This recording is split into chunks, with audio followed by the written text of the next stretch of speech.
Welcome, friends. My name is Avinash Gorakshakar, and I welcome all of you to another interesting episode of Corporate Face to Face series.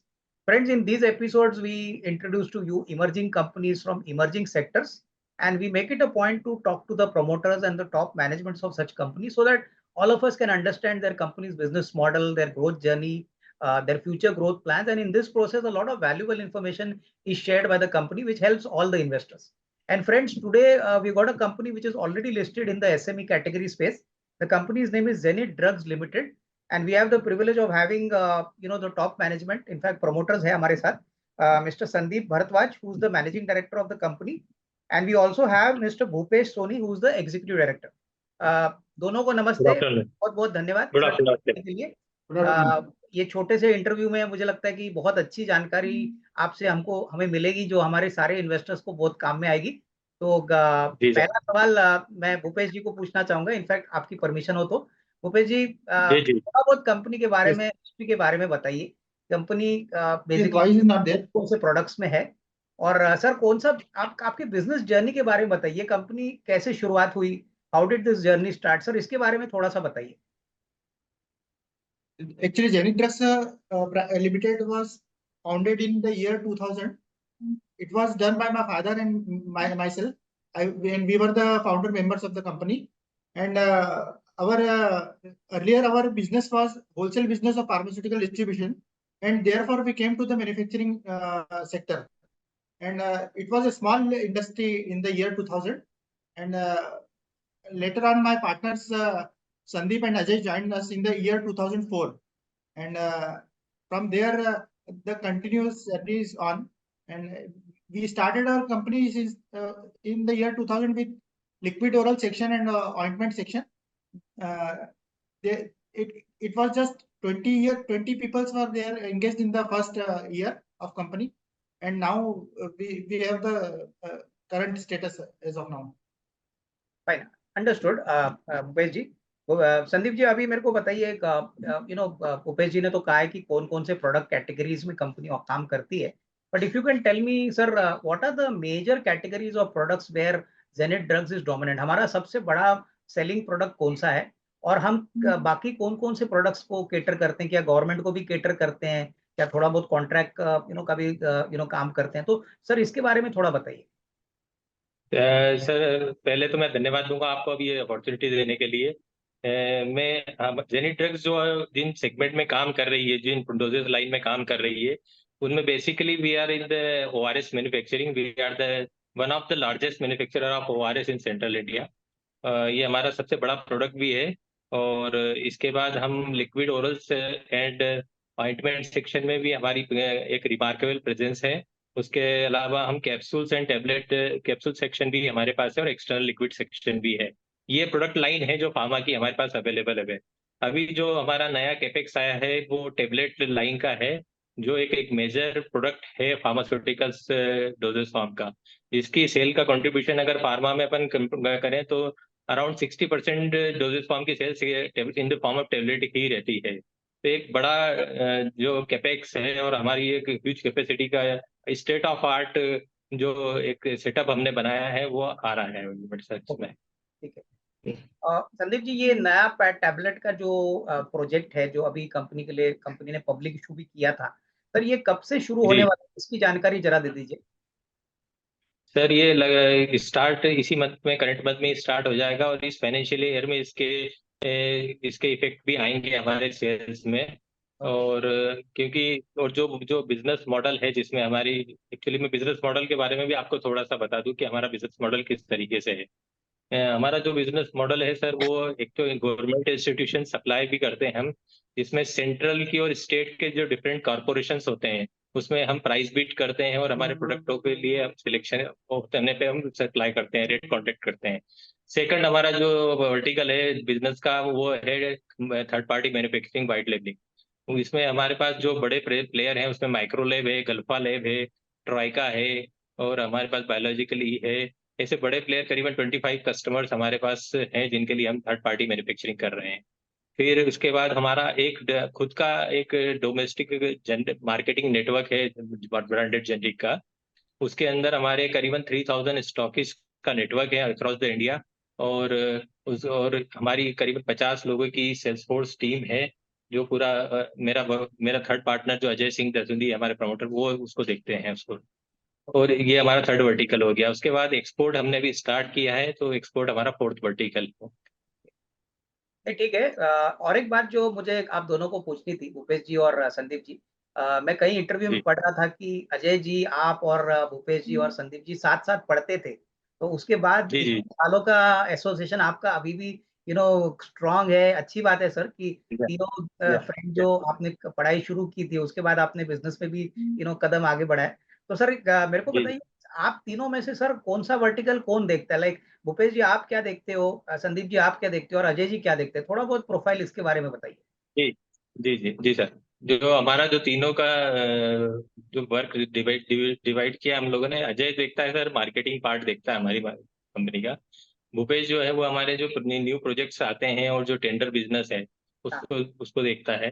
और बाकी जो financial और operation वाला part है पूरा company का, वो मैं देखता हूँ सर मैं। अच्छा, और ठीक। हम तीनों, आपकी ग्रेजुएशन भी साथ में हुई है, हम लोग साथ में पढ़े हैं, उसके बाद साथ ही इस वेंचर को स्टार्ट किया। सिंस लास्ट 28 ईयर हम साथ में हैं, मतलब लोग। नहीं, बिल्कुल बहुत बढ़िया लग रहा है सर। हाँ, हाँ, इतनी अच्छी दोस्ती और अच्छा कमिटमेंट तीनों दोस्तों का। संदीप जी मुझे जी बताइए, मार्केटिंग टच पॉइंट हमारा कंपनी का क्या है? आप बता रहे थे कि हम गवर्नमेंट का भी थोड़ा बहुत काम करते हैं, थर्ड पार्टी का भी काम करते हैं, हमारा जेनरिक का भी बिजनेस है। तो सर ओवरऑल हमारा जी मार्केटिंग नेटवर्क के बारे में जरा बताइए। सर, हम हमारा जो मॉडल है वो इस तरीके से इसलिए हमने डिजाइन किया है कि ये थोड़ा सस्टेनेबल रहता है। क्या मैंने, हमारे बहुत कॉम्पिटिटर्स हैं जिनको पीयर ग्रुप्स हैं, जो या तो वो खाली गवर्नमेंट में अपने आप को फोकस करते हैं, या खाली एक्सपोर्ट में फोकस करते हैं, या खाली थर्ड पार्टी में फोकस करते हैं। तो कभी कभी क्या होता है, इन मार्केट्स में कभी अप एंड डाउन आते हैं। पर हमारा मार्केट एक्चुअली, हम 4 वर्टिकल पे को कैटर करते हैं, तो हमारा एक बैलेंस मार्केट हमारा है। तो उससे क्या होता है कि किसी भी मार्केट में यदि कोई अप डाउन रहता है पर्टिकुलर मार्केट में, तो वो दूसरा पिलर, दूसरा वर्टिकल उसको ऑब्जॉर्व कर लेता है, जिससे हमारी एक सस्टेनेबिलिटी और ग्रोथ मेंटेन रहती है सर, मतलब इस तरीके से। ठीक है, समझ गया। हम्म, अच्छा, दूसरी बात, हम्म, मुझे पता है कि सर कंपनी नव औषधि का जो government prime minister Modi ji का जो प्रोग्राम है, वहां पे भी हम लोग या एनरोल्ड है। तो सर बताइए, इस या ऐसे टाइप के प्रोग्राम में सर आपको क्या टेंडर देके आप अप्रूव होते हो, या अभी आप ऑलरेडी अप्रूव्ड वेंडर हो? तो जैसे जैसे नई शॉप्स खुलेंगी उसके लिए भी आपको अपॉर्चुनिटी मिलेगी, क्योंकि मेरे ख्याल से अभी कुछ 12,000 दुकानें हैं। तो आई मीन मार्केट, या गवर्नमेंट चाहती है कि इसको हम्म, भी डबल करे अगले दो हम्म, तीन साल में। तो ये मार्केट या। हमारे लिए कितना बड़ा हो सकता है? इन्हें अपॉर्चुनिटी ग्रो के लिए, for this specifically market, Sandeep ji अगर मैं पूछूं, तो हमारे लिए ग्रोथ के हम्म। लिए कितना बड़ा पोटेंशियल हो सकता है? जो प्रधानमंत्री जन औषधि वाला जो प्लेटफॉर्म है सर, वो एक्चुअली टेंडर बिजनेस ही है एक्चुअली। वो पीए बीपी जनरल औषधि वाले जो टेंडर फ्लोट करते हैं, उसमें जो प्रोडक्ट लिस्ट होती है उसके लिए हम बिड करते हैं। बिड करने के बाद उनका एक प्रोसेस रहता है इवोल्यूशन का। उस इवोल्यूशन के प्रोसेस से गो थ्रू होने के बाद अगर अप्रूव होते हैं, तो हम उनके अप्रूव्ड वेंडर बनते हैं, और उन प्रोडक्टों के लिए, सर्टन प्रोडक्ट्स के लिए। तो फिर उस सर्टन प्रोडक्ट के लिए हम अक्रॉस द इंडिया उनके जितने भी डिस्टोर्स हैं उस पर हम एलिजिबल हैं, मतलब उसको करने के लिए बता। अच्छा भूपेश जी, अभी एक सवाल जो आपको पूछना चाहता हूँ। मेरे को अभी संदीप जी ने कहा न्यू प्रोजेक्ट्स, न्यू जो भी मेडिसिन होते हैं वो आप देखते हो। सर इसके बारे में कुछ बताइए कि on ongoing basis sir company कैसे प्रोडक्ट सिलेक्ट करती है? कौन कौन से नए प्रोडक्ट्स हम एक्सपेक्ट कर सकते हैं, जो आप बता सकोगे हमको कि सर कौन से ऐसे नए कैटेगरी ऑफ प्रोडक्ट्स है जो कंपनी चाहेगी कि वहां पे उतरे और थोड़ा सा और बिजनेस बढ़ाए? तो इसके बारे में कुछ बताइए। एक्चुअली लास्ट जो शुरू से हमारा जर्नी, इसमें हमारे पास 5 सेक्शन काफी समय से हैं, जिसमें अपना ओआरएस है, लिक्विड ओरल है, ऑइंटमेंट है, कैप्सूल्स है। एक टेबलेट को हम लोग काफी समय से मिस कर रहे थे कि भाई एक बड़ा सेगमेंट है जो कि हमारे पास बास्केट में नहीं है, और हमको आउटसोर्स करके बनवाना पड़ता है अपना अपने ब्रांड में सेल करने के लिए। तो टेबलेट का एक वैक्यूम हमारे पास था, तो लास्ट ईयर इसलिए हमने इस प्रोजेक्ट को स्टार्ट किया था कि भाई ये टेबलेट सबसे जेनरिक प्रोडक्ट है। और इसलिए अब अपकमिंग में जो हमारा जो गैप आ रहा है वो एक इंजेक्टेबल सेक्शन है। इंजेक्टेबल में भी मतलब फर्दर इसमें ब्रेकअप्स होते हैं, ड्राई इंजेक्शन होता है, सिप्रोलिन होता है, लिक्विड इंजेक्शन होता है, हाई वॉल्यूम होता है लिक्विड। तो ये इस तरह के कुछ जो फुलफिल हमारा मार्केट को एडिशनल करते जाएंगे, वो हम लोग उसको ऐड करने का हमारा टारगेट है। कुछ हम लोग speciality drugs like anti cancers वगैरह, इनके भी हम लोग एक्सप्लोर कर रहे हैं कि क्या मार्केट है और क्या मतलब कंपनी उसमें किस तरह से वर्क कर सकती है। तो अपनी वैल्यू ऐड करने के लिए हम लोग we are also working in that for ठीक opportunity in that sections also. है, यस। बढ़िया। आई थिंक बहुत अच्छी तरह से समझा आपने। भूपेश जी। संदीप जी, मुझे बताइए कि नॉर्मली जो गवर्नमेंट का बिजनेस होता है और जो कॉन्ट्रैक्ट अरेंजमेंट्स होते हैं ये सारे थर्ड पार्टी वालों के साथ, सर प्राइसिंग किस प्रकार से चलता है? लाइक मान के चले कि कोई नया कस्टमर आता है या एग्जिस्टिंग कस्टमर आता है, तो pricing depends on the volume और बेसिकली लॉजिस्टिक की कितना दूर आपको सप्लाई करना है सर, क्योंकि गवर्नमेंट का बिजनेस तो टेंडर बेस्ड है, तो सबसे कम साल वाले टेंडर को मिलता है, लेकिन जो कॉन्ट्रैक्ट वाले जो कंपनियां जैसे Ajanta pharma, I believe is one of your customer, sir pricing कैसे डिसाइड होती है product by product? Is it a standardize product या इसमें कुछ कॉस्ट प्लस कन्वर्जन मार्जिन डाल के आपको पैसा मिलता है? हाँ, जो थर्ड पार्टी मैन्युफैक्चरिंग होता है उसमें कॉस्ट प्लस कन्वर्जन कॉस्ट रहती है, जो प्लांट की ऑपरेशनल कॉस्ट रहती है, और प्लस हमारा मार्जिन जो रहता है वो ऐड करके हम उसकी प्राइसिंग को रखते हैं। ये थर्ड पार्टी में जो प्राइसिंग है वो फिक्स नहीं रहती, वो चेंज होती रहती है, मतलब over the period of time. But हाँ, रेट कॉन्ट्रैक्ट में ये जो जहाँ टेंडर बिजनेस है वहाँ पे हमको 1.5 ईयर के लिए हम रेट कॉन्ट्रैक्ट रहता है, तो वहाँ हमारा प्राइस फिक्स रहता है, वहाँ we can not change the prices हाँ, फॉर दैट। तो कभी कभी उसमें प्लस एडवांटेजेस रहता है, अगर प्राइस रिड्यूस हो जाते हैं तो, और कभी बढ़ जाते हैं तो थोड़ा सा लॉसेस रहते हैं हल्के से। समझ गया।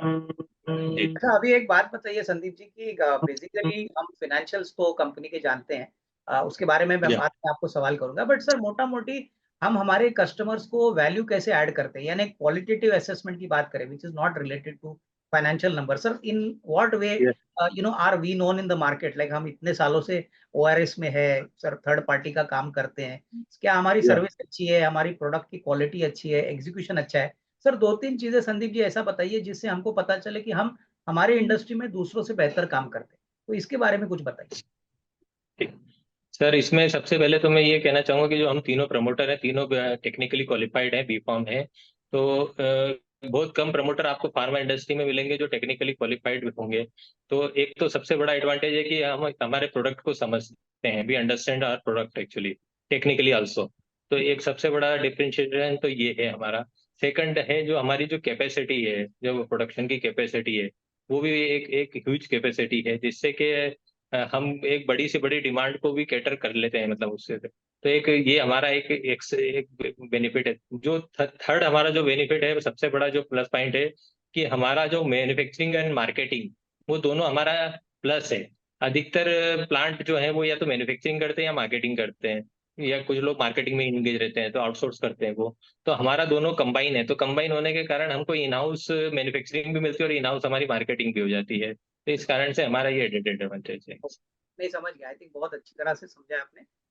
संदीप जी, अभी थोड़ा सा फाइनेंशियल्स के बारे में आते हैं, मुझे थोड़ा सा लेटेस्ट डेटा अगर आप दो, बिकॉज अभी तो हम FY25 में उतरे हैं, अभी तो सितंबर का महीना चल रहा है। सर पहले बताइए, जी अभी तो सिंस आप ऑलरेडी लिस्ट हो चुके हैं तो आई थिंक आपको नंबर शेयर करने में, पुराने साल की नंबर देने में कोई दिक्कत नहीं होगी। सर FY24 के लिए हमको बताइए सर, हमारा रेवेन्यू कितना है, हमारा प्रॉफिट आफ्टर टैक्स कितना है? क्योंकि जब प्रोस्पेक्टस आई थी, मुझे याद है आपने सितंबर का नंबर दिया था, तभी 5 करोड़ का हाँ, प्रॉफिट था हमने सितंबर जी तक। जी सर अभी जी जी लेटेस्ट मार्च 24 में रेवेन्यू कितना है, हमारा प्रॉफिट आफ्टर टैक्स कितना है, सर पहले वो बताइए। जी। हमारा जो लास्ट ईयर का टॉप लाइन है वो 132 CR के अराउंड है, और जो बॉटम लाइन आई है, जो प्रॉफिट आफ्टर टैक्स है, वो 9.53 करोड़ है। अच्छा, 9.53 करोड़, ठीक है। ठीक है। और सर अभी तो विदाउट गिविंग नंबर्स, अभी तो हम ऑलरेडी सितंबर में है, तो 6 महीने तो ऑलरेडी या अभी खत्म हो जाएंगे। या या on yes. Ground Sandeep ji बताइए कि ओवरऑल आपको कैसा डिमांड लग रहा है, कस्टमर्स क्या बोल रहे हैं, डिस्ट्रीब्यूटर्स क्या बोल रहे हैं, सर कई नई इंक्वायरीज कैसी आ रही है? सर इसके बारे में थोड़ा सा डिस्क्रिप्टिव फॉर्म में बताइए कि सर आपको क्या लगता है FY25 भी FY24 की तरह ही अच्छा खासा परफॉर्मेंस होने की पॉसिबिलिटी रहेगी? हाँ अविनाश जी, जैसे मैंने आपको पहले भी बताया था कि हमारा जो मॉडल है थोड़ा सा एक बैलेंस मॉडल है बिजनेस का। तो क्या हमारे पास जो बिजनेस का फ्लो है और ऑर्डर बुक जो है हमारी, वो ऑलवेज एक मेंटेन रहती है। 20% ऑर्डर बुक हमारे पास हमें at any point of time available रहती है। तो ओके। इस कारण से हमारा जो है तो एक फ्लो बना रहता है बिजनेस का। ओके। हाँ, हमको सबसे बड़ा जो बूस्ट मिलेगा, हमारे जो नई कैपेसिटी आ रही है, एक जो नया जो बड़ा प्रोडक्ट है जो हमारे अभी बास्केट में नहीं है, वो आएगा, तो उससे जो हमें टॉप लाइन और बॉटम लाइन दोनों में जो सपोर्ट आएगा, वो एक मेजर सपोर्ट हमको आने वाले समय में मिलेगा। तो उसका मतलब मैं ये मान के चलूँ संदीप जी की जो टैबलेट यूनिट आप बता रहे हो कि इस महीने ही शुरू हो जाएगा, जी तो टेक्निकली जी 6 महीने का रेवेन्यू ऑब्वियसली FY25 में ये दिखेगा, यानी कंपनी के बैलेंस शीट और प्रॉफिट एंड लॉस में जी टैबलेट का रेवेन्यू आपको जी दिखना चाहिए, ठीक जी है ना? जी जी जी जी और मोटा मोटी सर, अगेन मैं ये क्वेश्चन इसलिए पूछ रहा हूँ क्योंकि निवेशक ऑलवेज ये क्वेश्चन पूछते हैं। सर मेरे को बताइए सर, जी मार्केट तो आपके बहुत अच्छी तरह से इंप्रूव हो चुके हैं। टैबलेट में तो ऑब्वियसली जैसे भूपेश जी ने कहा कि ये एक वैक्यूम था जो अभी हमने कवर किया है। सर ये मान के जी। चलो कि टैबलेट अगर आता है तो मार्जिन में भी थोड़ा बहुत इंप्रूवमेंट होने की पॉसिबिलिटी रहेगी सर? हाँ सर, क्योंकि जो ऑपरेशनल कॉस्ट है मार्केटिंग वगैरह की वो सेम रहेगी, क्योंकि सेम चैनल हमें ये मार्केट ये प्रोडक्ट इन्फ्लक्स होगा, तो मार्केटिंग की कॉस्ट हमारी बढ़ेगी नहीं, और ऑपरेशनल कॉस्ट जो मैन्युफैक्चरिंग की वो भी इतनी नहीं बढ़ेगी जितना हमारा वॉल्यूम बढ़ेगा। तो इसलिए हमें उम्मीद है कि अच्छा इससे मार्जिन में भी हमें इम्प्रूवमेंट मिलेगा इसमें सर। अच्छा, दूसरी बात, जी संदीप जी, मैं अजय जी का एक इंटरव्यू देख रहा था, आई थिंक जब पब्लिक इशू का टाइम था तभी था उनका जी इंटरव्यू जी था। जी उन्होंने कहा जी। कि हमारा जो टारगेट है, तभी उन्होंने बताया था ये हम्म। कि भाई हम 25% कम से कम रेवेन्यू ग्रोथ कंफर्टेबली मैनेज कर पाए। तो सर अभी टैबलेट यस सर।